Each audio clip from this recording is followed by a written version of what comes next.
Sir, आज बिल्किस बानो के ताल्लुक से लेकर के जो सुप्रीम कोर्ट में बयान आया है, उन्होंने रिविजन को गलत बताया है और जहां पे ट्रायल हुआ है उसी सरकार को जो है देने का हक है। तो इस पूरे मामले को आप कैसा देखते हैं? आप तमाम लोग जानते हैं, मुल्क जानता है, मैं शुरू से ये कह रहा था कि बिल्किस बानो के रेप में, उनकी बेटी की, उनकी माँ की और दूसरे महिलाओं के रेप और हत्या में उस वक्त की बीजेपी की सरकार, जब मुख्यमंत्री नरेंद्र मोदी थे, उन्होंने उन खातियों का साथ दिया था, उन रेपिस्ट का साथ दिया था। बिल्किस बानो का रेप हुआ, उनकी मासूम बच्ची का कत्ल हुआ और बिल्किस बानो ने ये लड़ाई खुद से लड़ी इंसाफ के लिए, अपने इंसाफ के लिए। तो जो उस वक्त जब बीजेपी नरेंद्र मोदी मुख्यमंत्री थे, उस जो माहौल था गुजरात में, बड़ा ही ख़राब माहौल था। तो इसीलिए इस ट्रायल को महाराष्ट्र में शिफ्ट किया गया। और ये बात आपको याद रखना चाहिए कि बीजेपी ने ही इन रेपिस्ट को छुड़ाया जिन्होंने बिल्किस बानो से जुल्म किया। बीजेपी के लोगों ने उनके गलों में गुलाब का हार डाला और इससे बीजेपी की महिलाओं के लिए जो लड़ाई है, जो इंसाफ की बात करती है, वो बीजेपी एक्सपोज हो जाती है। दूसरा पॉइंट उसमें यह है कि आज कोर्ट ने क्या कहा, सुप्रीम कोर्ट ने कहा the state of Gujarat acted in complicit with the convicts, यानी स्टेट ऑफ गुजरात खुद इन रेपिस्ट के साथ कॉम्प्लिसिट थी। बुनियादी बात यह बेसिकली ये है कि गुजरात में बीजेपी की सरकार रेपिस्ट की मदद करने का काम कर रही थी और ये बात आप भी जानते हैं कि उसमें बीजेपी के दो एमएलएज ने ये एंडोर्स किया कि इन रेपिस्ट को छोड़ दिया जाए और एक बीजेपी के एमएलए ने उनको संस्कारी भी कहा था। आज सुप्रीम कोर्ट ने ये साफ कर दिया कि गवर्नमेंट ऑफ गुजरात, जो बीजेपी की सरकार है वहाँ पर, उन्होंने बिल्किस बानो के रेपिस्ट को छोड़ने में मदद की, फ्री किया, और जबकि उनके पास ये इख्तियार नहीं था।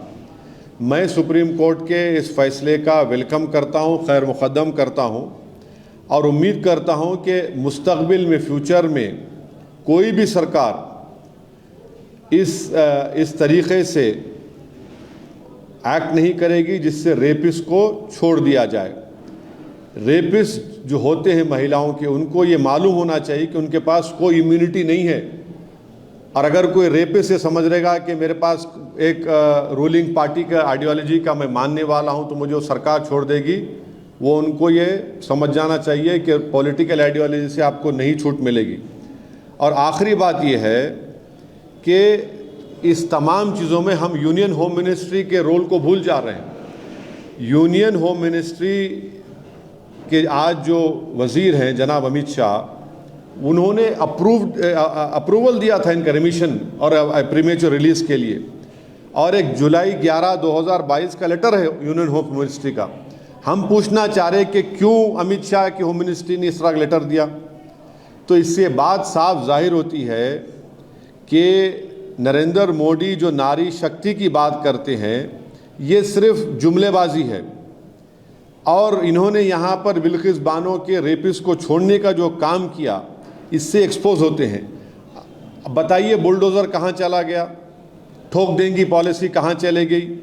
बीजेपी बिल्किस बानो के रेपिस्ट को छोड़कर बीजेपी आज रेपिस्ट के साथ खड़ी हुई है, चाहे वो सरकार में हो, सेंटर में हो या स्टेट में हो। बीजेपी की सरकार ने इनको छोड़ा, और क्यों छोड़ा? इलेक्शन से पहले छोड़ा, गुजरात के विधानसभा के चुनाव से पहले। अब बीजेपी इस जजमेंट के बाद खामोश क्यों है? बीजेपी आज बीजेपी को खामोशी तोड़नी चाहिए।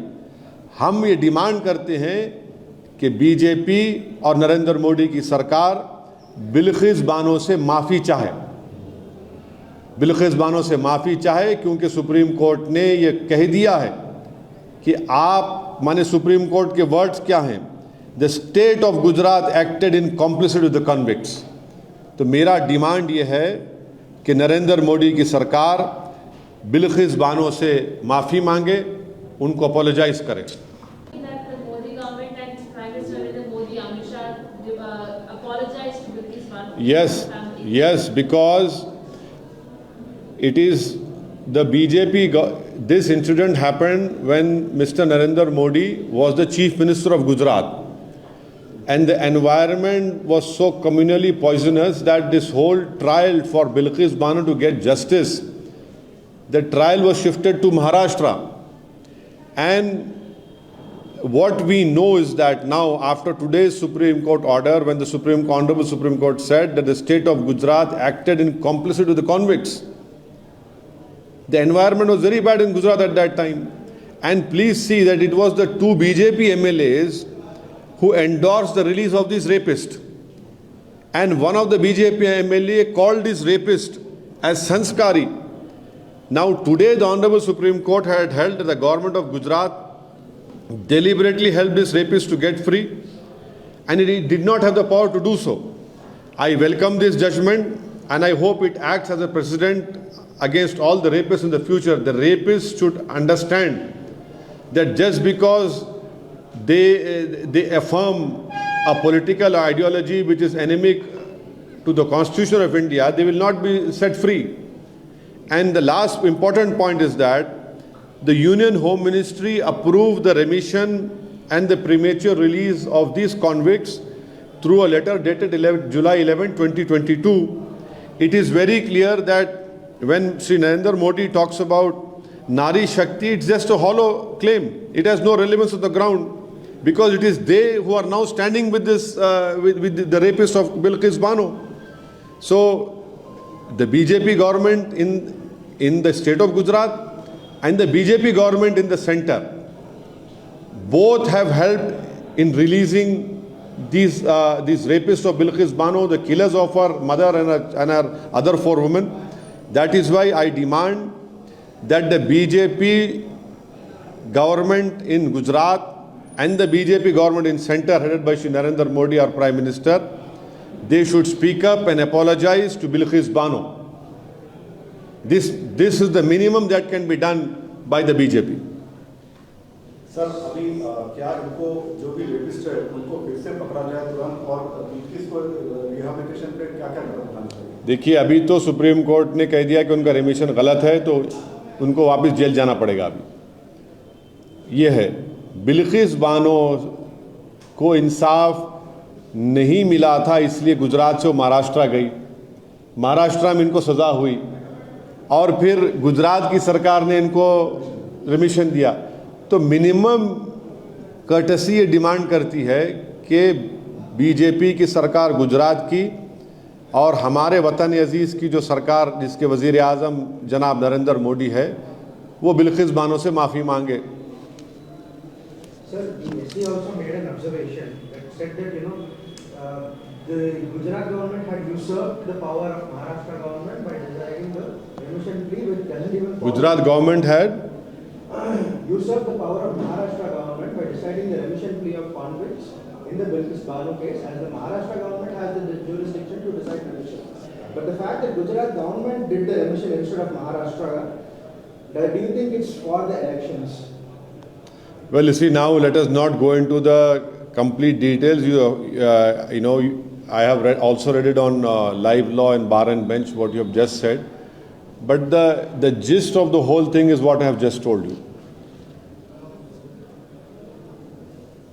Okay, चलिए, शुक्रिया।